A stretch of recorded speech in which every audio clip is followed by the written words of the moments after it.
Hello everybody, I'm really happy to be here. So I'm Joanne Traufler from Elixir de la Ville de Luxembourg. These 2 days with all my colleagues has been a really nice experience, and I look so much forward for all the rest of this course. It's really a unique opportunity, I think. Thank you very much.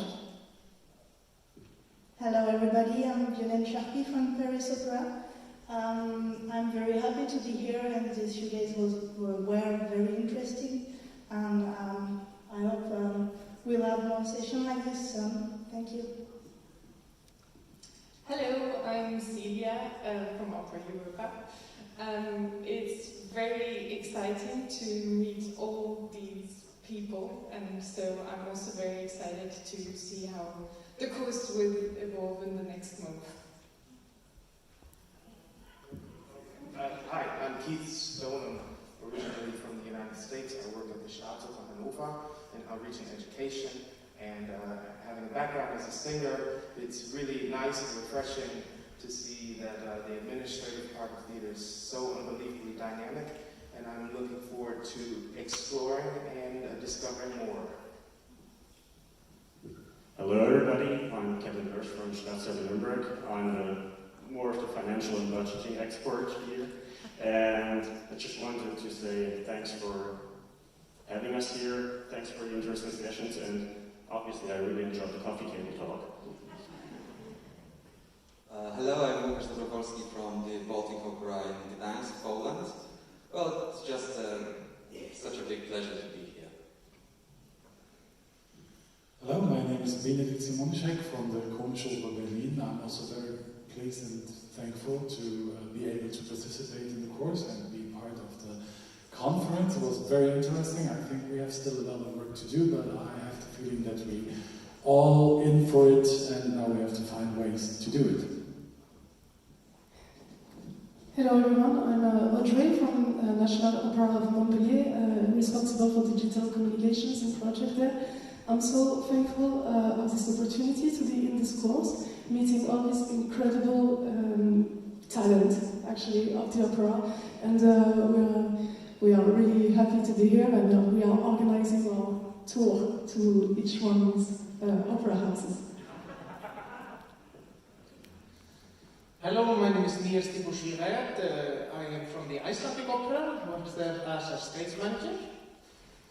I'm very pleased to be here with you all, you lovely people. It's been a privilege to get to know you all. Thank you for welcoming us so gently. Yes, thank you so much.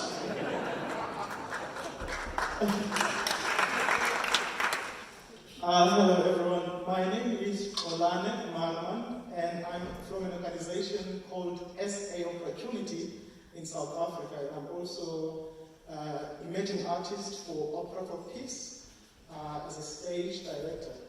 It's been a privilege, and I feel so honored that I had to travel 12 hours to be here to learn from all the great people that are representing all these opera houses in Europe, and also to meet all of these 21 friends that I'm going to have PJ parties with all over the globe.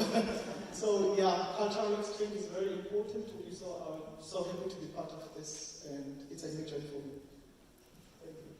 Hello everyone, I'm Cinzia from Teatro Reggio di Parma, and I'm very happy to be here and to have the opportunity to be part in the Opera Europa conference. It's a great pleasure to be part of this group. We already shared our stories, our network. Yeah, we are creating our network. It's a very good experience. Thank you. Good afternoon, my name is Florian Püffler from Staatstheater Karlsruhe. I'm really happy to be in this wonderful bunch of diverse backgrounds and people.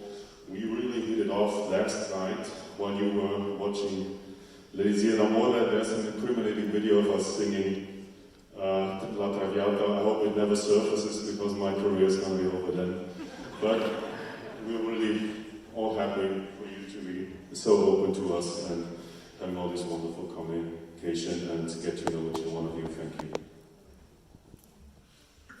Thank you, Florian. And I'm Guillaume L'Hôpital from Théâtre de la Ville in Brussels. I would like to thank all of my fellow colleagues of the course for having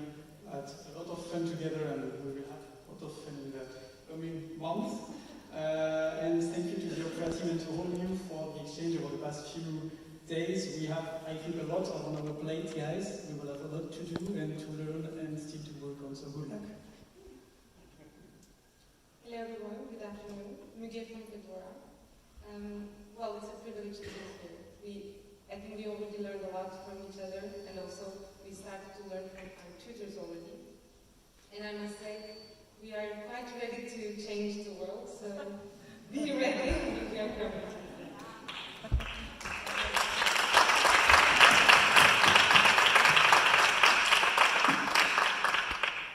Good afternoon, I'm Paloma Alvar from the Teatro Real in Madrid.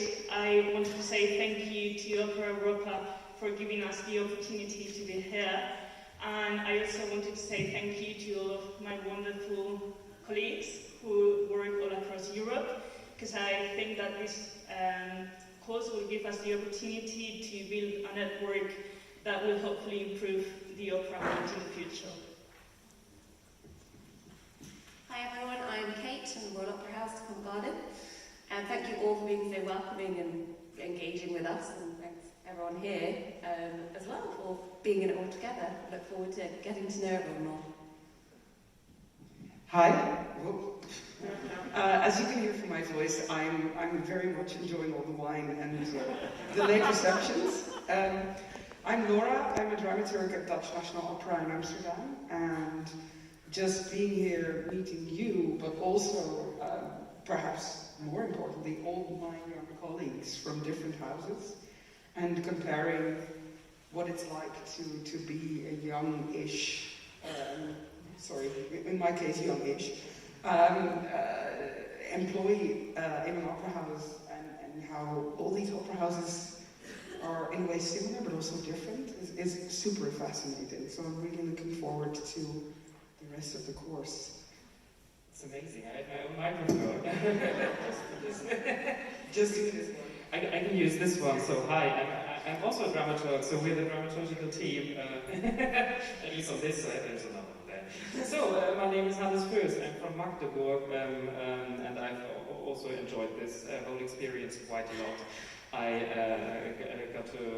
got to know so many very amazing, interesting people, and I think we have a really energetic group here on stage, and I cannot wait how we are going to tackle those challenges that we have also learned about in this conference, and the joys that we can experience by doing music theatre. Hello, Majid El Bushra, content producer for learning at the Royal Opera House in London. Once again, thanks to Opera Europa for this opportunity from all of us, because it's been incredible, and the past couple of days have definitely exceeded my expectations for this experience in terms of the provocations that we've had from the panels, the opportunity to meet with you, stakeholders from across the industry, but above all, to have this opportunity to spend time with this fantastic group of people, which has really, for me anyway, given me the opportunity to put in context the work that I'm doing and will inform what I do in the future from this point onwards. Hi, my name is Anouk van der Vries from the Netherlands, Opera Zuid. It's so great to be here and be on stage. Thank you for that. And I just want to say that how lovely it is to be together live after all the Zoom sessions. And thank you for that and the organization. Okay, last but I hope not least, I'm Alessia Dirgenti from Teatro Massimo in Palermo. I just wanna thank you all for this beautiful experience, having the occasion to share ideas and opinions with you, of course, and with this beautiful group of young, talented people was an honor for me. And I also want to thank you, the beautiful team of Opera Europa, for giving this year so much space to our young voices and young professionality. I think it's great. It's like we look at the future, and it is beautiful.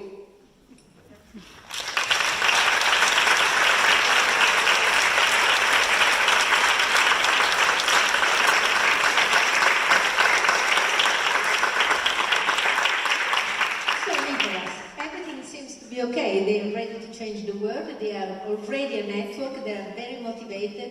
We hope that they will keep this, this intention when they will take their position in the opera houses in a near future. Good luck, or I would say, being in Italy, bocca al lupo. Yeah, well, let's see whether the enthusiasm survives the online. Now the heavy lifting is about to begin. We have given the members of the Opera Management Course the task of dissecting and criticising and pulling apart 7 of our sessions over the course of the last few days. And I'm not quite sure how you're intending to report on them, but I'm expecting 7 succinct reports. Okay, I'll begin. I was the last one, but now I'm the first one, so... I'm here talking also about for my group of brilliant colleagues about the very first panel of the first day of this beautiful journey, of how it all began, we can say. After the world welcoming of the institution of the city of Bergamo, and it's always interesting to notice how much opera and opera-related events mean also in terms of prestige for a city. We had the chance to go over the difficult, sad, but also up-field story of the city of Bergamo during the pandemic. Francesco Micheli, artistic director of Fondazione Teatro Donizetti, said that at some point, when the pandemic was killing so many people, also the dear ones, he felt like our work was kind of irrelevant. And I think that seeing the pics and the videos of the Bergamo tragedy made us think quite the same thing. But, what is also true is that art and music allow people to say goodbye to the dead. I'm thinking about the commemoration event on 28th June 2020, the moving performance of Donizetti's Requiem, and then gave hope to the people in a difficult moment. The story of the reopening of the beautiful theatre we stay in today, after €80 million renovation put on ice by the pandemic, is like a metaphor of a long and sometimes difficult but also desired reborn. As Francesco pointed out, the theatre didn't give up because people asked the theatre not to do it. The pandemic brought past and present together, spread the opera all over the world with streaming. I'm thinking about the platform of Teatro Donizetti, the digital one. And people realized they need Donizetti music. His life's journey teaches us to have hope and to not give up, especially to young people. It was very nice to hear about all those projects of Donizetti Foundation, about young people like, Opera Wow or Citofono Donizetti, for example.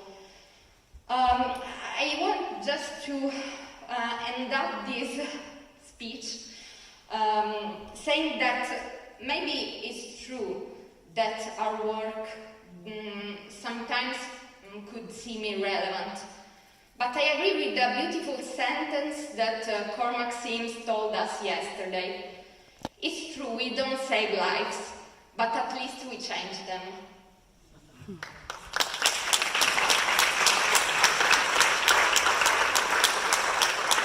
Thank you, Alessia. Speaking of changing, a wonderful link to the next session about change priorities for opera. We had on a Thursday afternoon, and we're going to we dissected 3 main points from this panel, which we are going to tackle in a short as possible way, 3 of us. So, in this panel Unchanged Priorities for Opera, it was talked about mainly Italian theatres, but we tried to find 3 points that could also be important for European theatres. The first point is the community.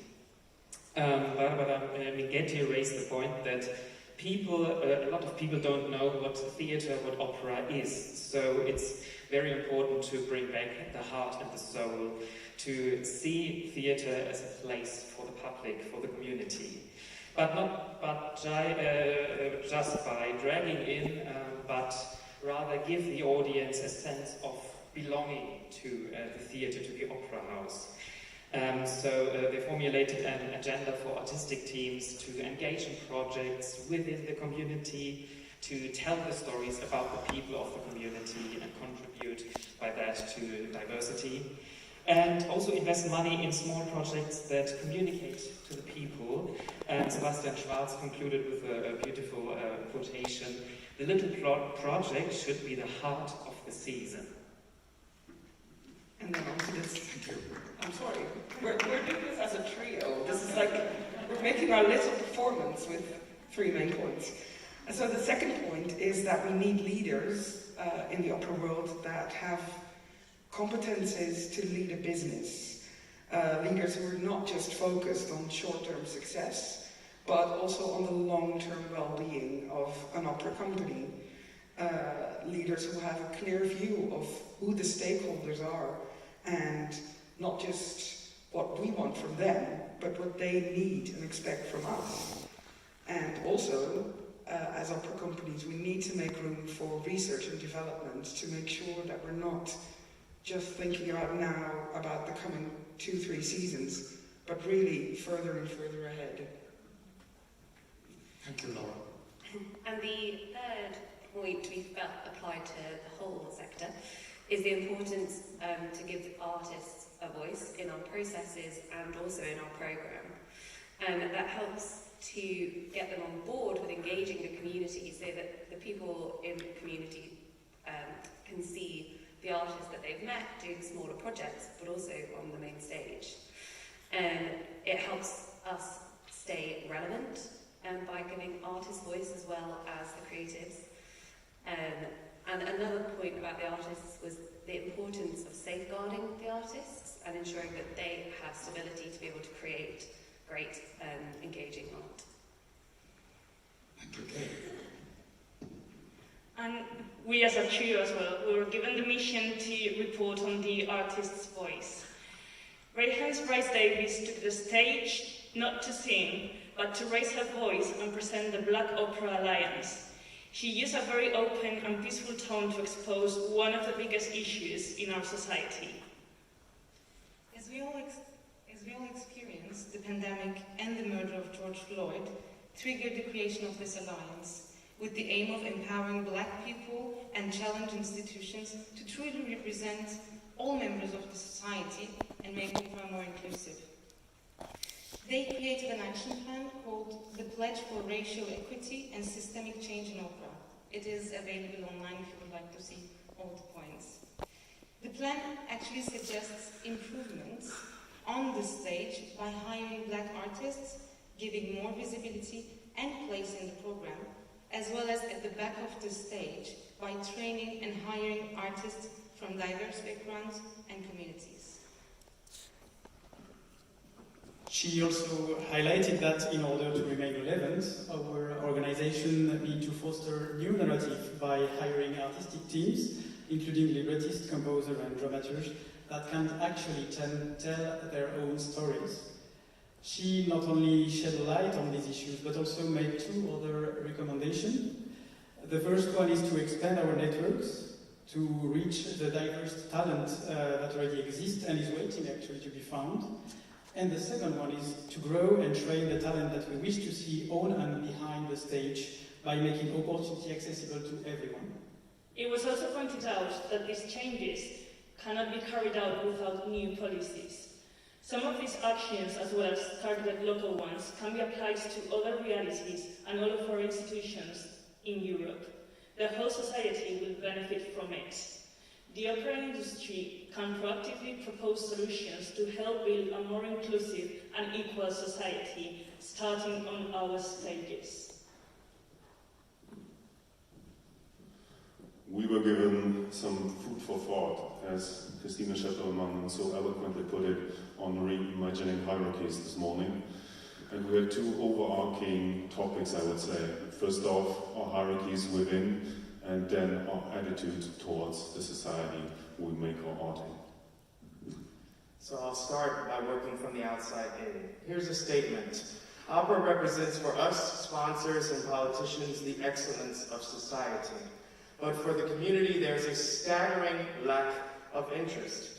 So the above statement should actually be, opera holds the potential to represent excellence of our society.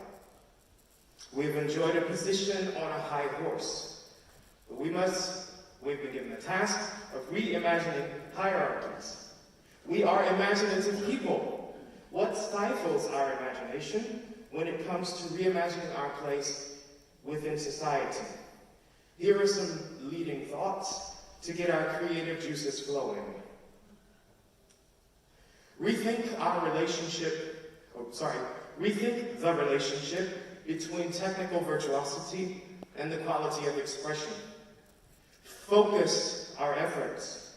Do we want to be an all-purpose remedy for our communities? Initiate change in our communities. Through the power of storytelling through music, this means also being changed by those same communities. Empowering our audience, giving them room and an integral voice. This is the way forward. It is not an option. Or opera's grand finale will be quite the disappearing act. We reimagine standard opera pieces all the time. Now we have the task of reimagining a story that we tell ourselves about our place in society. Why is this so hard? Are we this opposed to change? We all knew about Karlsruhe, we have all followed the news. I was there to witness it with my colleague Uta Deppermann. She told us about what happened in Karlsruhe in the last few months. We have seen a crisis like never before. It has run deep. The discussions has run deep with the public and the bodies of how to change this theatre.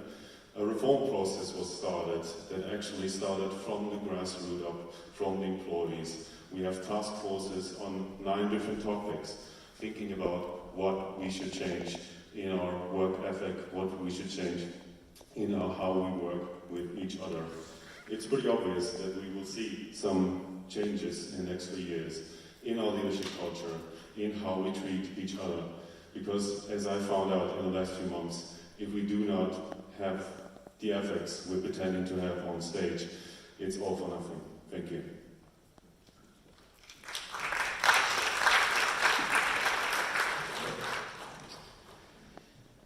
On behalf of my colleague, Cynthia, from Teatro Regio di Parma, and Solomon from South Africa Opportunity, we say a specific profile does not exist.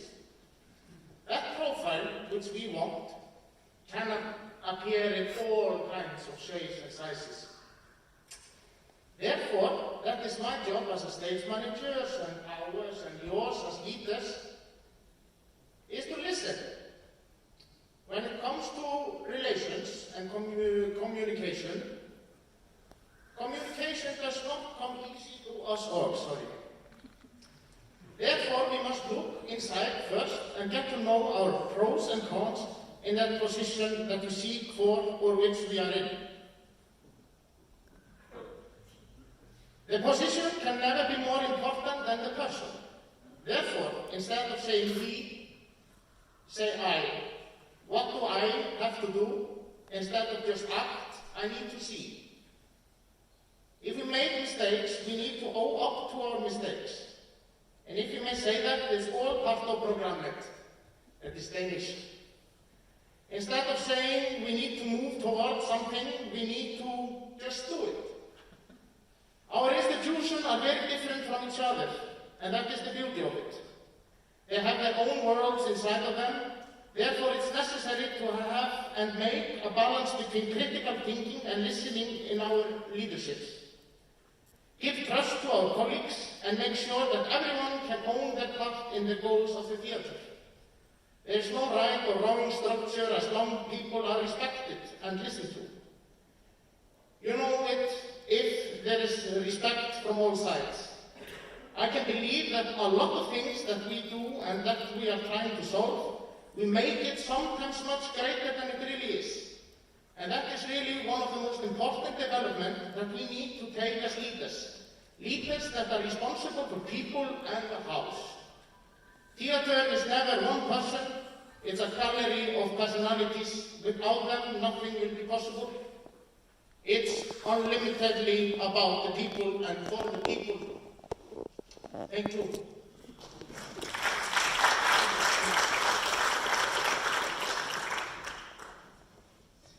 Good afternoon.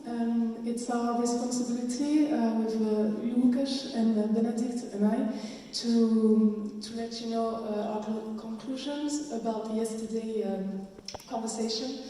A crucial discussion, actually, because while our companies are having everyday meetings to get the audience back in our halls, artists from all over the world are actually struggling to get on the stage. So this was a really passionate panel to attend.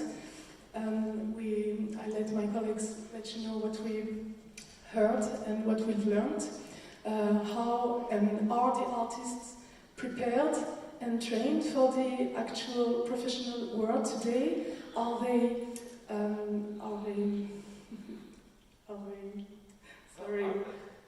yes, exactly. Are they artists? Yes, they are artists, lots of them. How can institutions and artists learn from each other and listen maybe more patiently to each other? And yes, I'll let Lukas tell you about this. Well, yes, there was a particularly interesting moment of the panel, like an exchange of views between Ilaria Lancino and Francesco Greco, so a stage director and head of an opera studio, two different standpoints. Because, you know, even though that we are different as our group is, so we have different backgrounds, we do different crafts, we have different views, we have different experiences, we have different ambitions. I think we all share the panelists think, and I think that we agree that we share a common goal, which is creating great opera, beautiful art. As Alessia said, making the world a better place.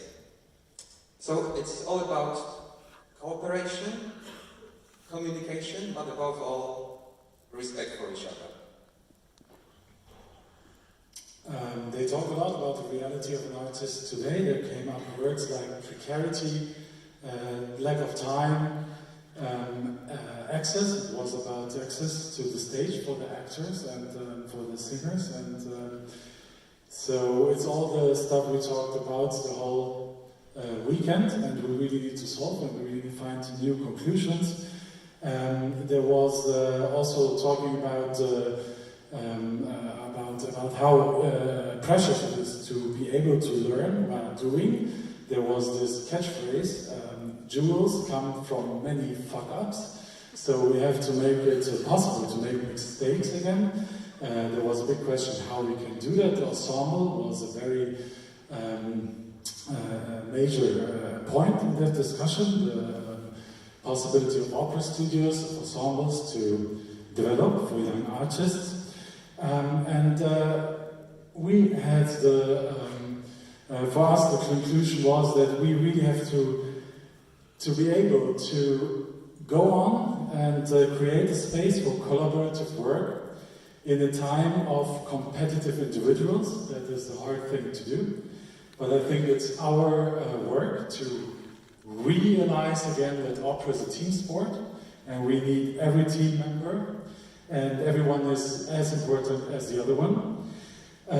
We are, as we are here together, here to provide the right environment for this teamwork We need an open and inclusive spaces of love and admiration, not just for the art form, but also for each other and for the artists. Thank you very much. And now the word with the fastest turnaround. So, Violaine, Celia and I had the responsibility and honor to summarize the last panel we've just heard, eco-responsibility, which shouldn't be too hard because, on the one hand, the messages were quite clear, I think, and on the other, because of that, everybody still has it vibrant in their minds. So I'll try to keep it brief, but just let me say, all three projects that were presented showed that we have to work collectively, and only through this can we have a big impact. And we can see it as a chance and opportunity, artistically, economically, and for leadership, which, you know, draws the line to the other panels we've seen the previous days. And performing arts always had the talent to reinvent themselves, that's what Vasiliki said. And this means that art can lead the way towards sustainability and can lead the way towards societal change.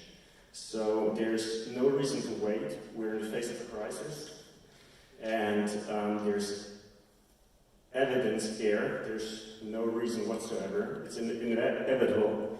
And let me just conclude with: be the change you want to see and shape the future we all want to have. Thank you.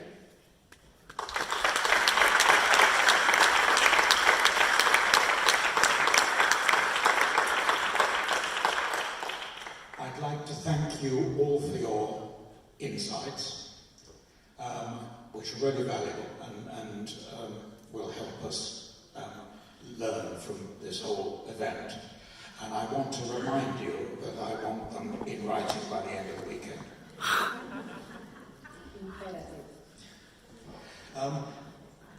As well as thanking our 21 marvellous participants in the opera management course, I must pay tribute to the dedication of the organiser behind it all, which is Audrey.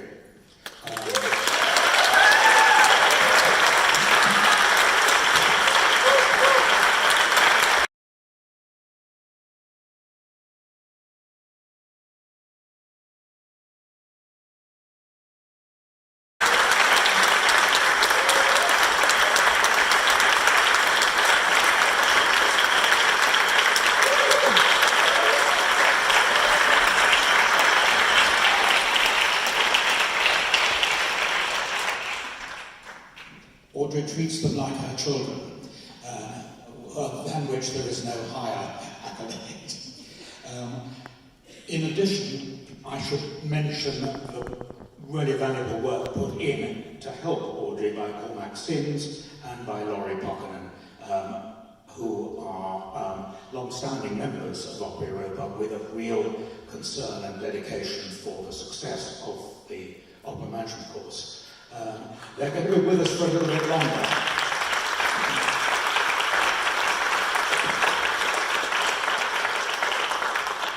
Both Cormac and Laurie have volunteered to be among the tutors of the course, and I won't go through all the other marvellous members of Opera Europa who volunteered to do this for no financial reward whatsoever. So we are grateful to them, particularly since this course is rather elongated this year and will stretch on well into next year. And finally, when I'm doing the thank yous, it's not just Audrey but the whole Opera Europa team, which includes Aline, who I can see because she has a Donizetti red top on, Susanna, who I can't see because she's in black.